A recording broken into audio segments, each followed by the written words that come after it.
एक बार मृत्यु के देवता ने अपने एक दूत को धरती पर भेजा। एक स्त्री मर गई थी, उसकी आत्मा को लाना था। देवदूत आया, लेकिन वो वहां की स्थिति को देखकर दुविधा में पड़ गया। उसने देखा कि 3 छोटी छोटी बच्चियां उस स्त्री की लाश के पास पड़ी हुई है। एक अभी भी उस मृत स्त्री के स्तन से लगी हुई है, दूसरी बिलख बिलख कर रो रही है और तीसरी रोते रोते सो गई है। उसके आंसू उसके आंखों के पास ही सूख गए हैं। 3 छोटी जुड़वा बच्चियां, मां मर चुकी है, परिवार में कोई और नहीं है, पिता पहले ही मर चुका है। इनका क्या होगा? इन्हें कौन संभालेगा? यह सोचकर देवदूत को बड़ा दुख हुआ, इसलिए वो खाली हाथ वापस लौट आया और प्रधान से जाकर बोला, मैं उस स्त्री की आत्मा को ना ला सका, मुझे क्षमा करें, लेकिन आपको इस स्थिति का ज्ञान नहीं है। मेरी जगह आप होते तो शायद आप भी यही करते। उस स्त्री की 3 छोटी छोटी जुड़वा बच्चियां हैं, एक अभी भी उसके स्तन से लगी हुई है, दूसरी रोते रोते सो गई है और तीसरी चीख चीख कर रो रही है। परिवार में उन्हें संभालने वाला कोई और नहीं है। ऐसी स्थिति को देखकर मेरा दिल उस स्त्री को ना ला सका।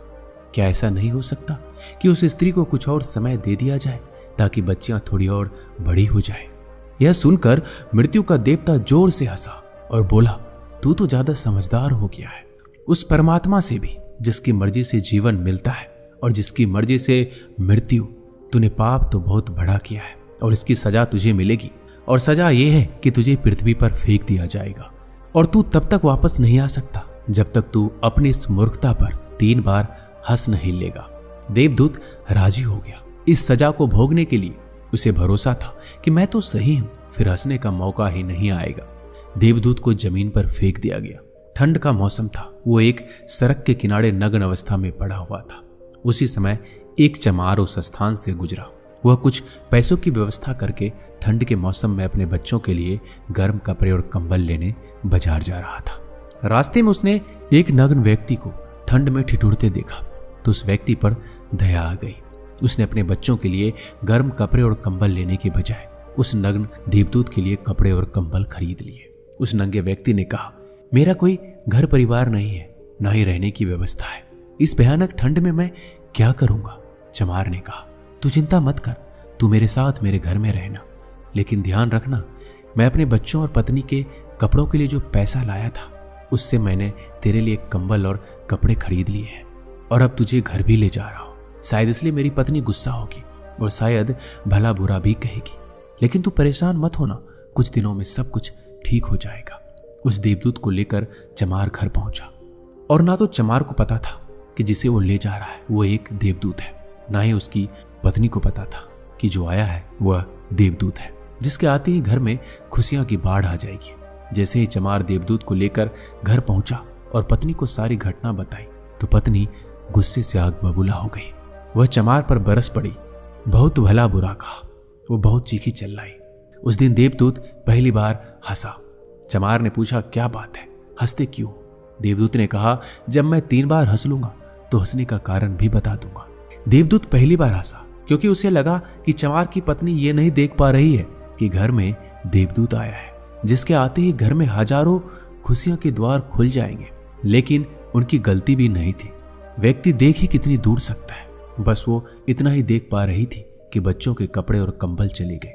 जो खो गया उसे वो देख पा रही थी, लेकिन जो मिला है वो उसे नहीं देख पा रही थी। यह सोचकर देवदूत हंसा।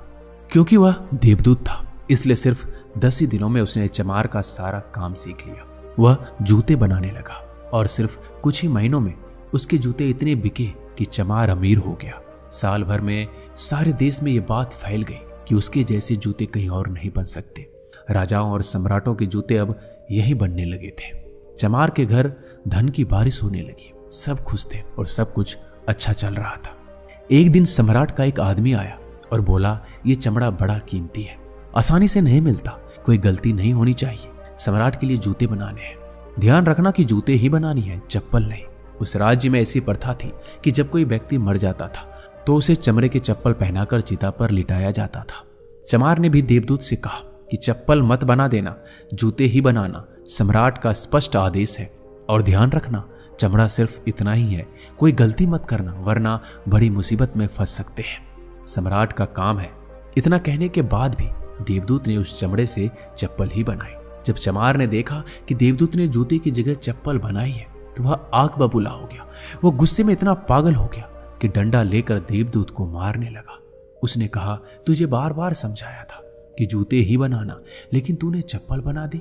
अब सम्राट हमें छोड़ेगा नहीं, तू तो मरेगा ही, लेकिन साथ ही मुझे और मेरे परिवार को भी फांसी लगवाएगा। इतना सुनते ही देवदूत खिलखिलाकर हंस पड़ा। उसी समय पीछे से दौड़ता हांफता सम्राट का आदमी आया और बोला, जूते मत बनाना, चप्पल ही बनाना, क्योंकि सम्राट की मौत हो गई है। इतना सुनते ही चमार के हाथ से डंडा छूटकर नीचे गिर पड़ा। उसने देवदूत के पैर पकड़ लिए और कहा, मुझे माफ कर दो, मैंने तुझे मारा, मुझसे बड़ी गलती हो गई है। देवदूत ने कहा, कोई बात नहीं, मैं अपनी सजा भुगत रहा हूं। चमार ने कहा, कौन सी सजा, और तुम हंस क्यों रहे हो? देवदूत ने कहा, जब 3 बार हंस लूंगा तो सब कुछ बता दूंगा। भविष्य अज्ञात है सबके लिए, सिवाय उस परमात्मा के। किसी को नहीं पता होता कि आगे क्या होगा, और इंसान तो वैसे भी अपने अतीत के अनुभवों के कारण निर्णय लेता है। सम्राट जिंदा था तो जूते चाहिए, मर गया तो चप्पल। देवदूत दोबारा हंसा, यही सोचकर कि भविष्य हमें ज्ञात नहीं और हम आकांक्षाएं करते रहते हैं, अनुमान लगाते हैं कि जो पूरी तरह व्यर्थ है। हम इच्छा करते हैं कि यह घटेगा, लेकिन वो कभी नहीं घटता, क्योंकि कुछ और ही घटना तय है।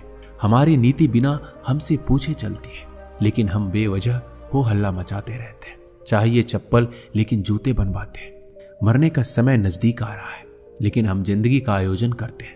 तो देवदूत को लगा कि मुझे क्या पता उन लड़कियों का भविष्य क्या होगा, मैं बेवजह ही बीच में पड़ा। यही सब सोचकर अपनी मूर्खता पर आज देवदूत खिलखिलाकर हंसा था।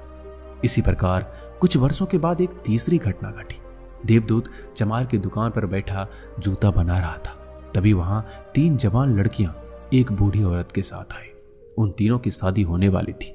वो अपने लिए जूते का नाप देने आई थी।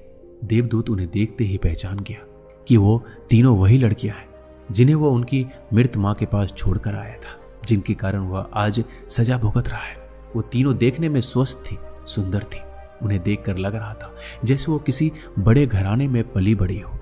वह उनसे पूछा, तुम्हारे साथ ये बूढ़ी औरत कौन है? बूढ़ी औरत ने जवाब दिया, ये मेरे पड़ोसन की लड़की है। बचपन में इनकी मां की मृत्यु हो गई थी। बेचारी बहुत गरीब थी, उनके पास खाने को कुछ नहीं था। उसके स्तनों में पिलाने के लिए दूध भी नहीं था। वो इन्हें दूध पिलाते पिलाते ही मर गई। मेरी कोई संतान नहीं थी, इसलिए मैंने इन्हें अपने बच्चों के रूप में अपना लिया, और अब इनका सम्राट के खानदान में विवाह होने जा रहा है। देवदूत ने सोचा, अगर इनकी मां जिंदा होती तो ये तीनों बच्चियां भयानक गरीबी, भुखमरी और दरिद्रता में बड़ी होती।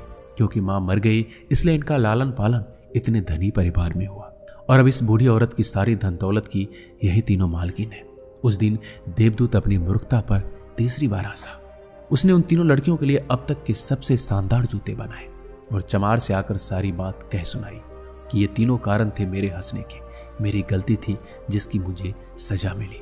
अब मैं समझ गया हूं कि नियति सबसे बड़ी है, और हम सिर्फ उतना ही देख पाते हैं जितना हम देख सकते हैं, और जो हम नहीं देख सकते वो बहुत बड़ा और विशाल है।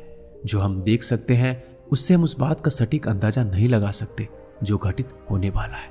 मैं अपनी मूर्खता पर 3 बार हंस चुका हूं। मेरा दंड पूरा हो गया है, मैं चलता हूं। और देवदूत वहां से चला गया। दोस्तों, इस कहानी से सीखने वाली बात यह है कि आज घटी घटनाओं को देखकर हम इस बात का अनुमान नहीं लगा सकते कि यह घटना हमारे लिए अच्छी है। इसका उत्तर तो भविष्य की गर्त में छुपा हुआ है। इसलिए हर घटना पर अच्छी या बुरी प्रतिक्रिया देना व्यर्थ है। हमें बस जो हो रहा है उसका साक्षी बनने का प्रयास करना चाहिए। गौतम बुद्ध भी अपने उपदेशों में यही कहते हैं कि ना तो अतीत के लिए पश्चाताप करो, ना ही भविष्य के लिए चिंता। बस आज में जियो, इस पल में जियो, और इसी के साथ एक हो जाओ। बस यही एकमात्र तरीका है खुद को उन सभी चिंताओं से मुक्त रखने का जिनका परिणाम तुम्हारे बस में है ही नहीं। ये वीडियो यही समाप्त होती है। मिलते हैं अगले ज्ञानवर्धक वीडियो में। धन्यवाद।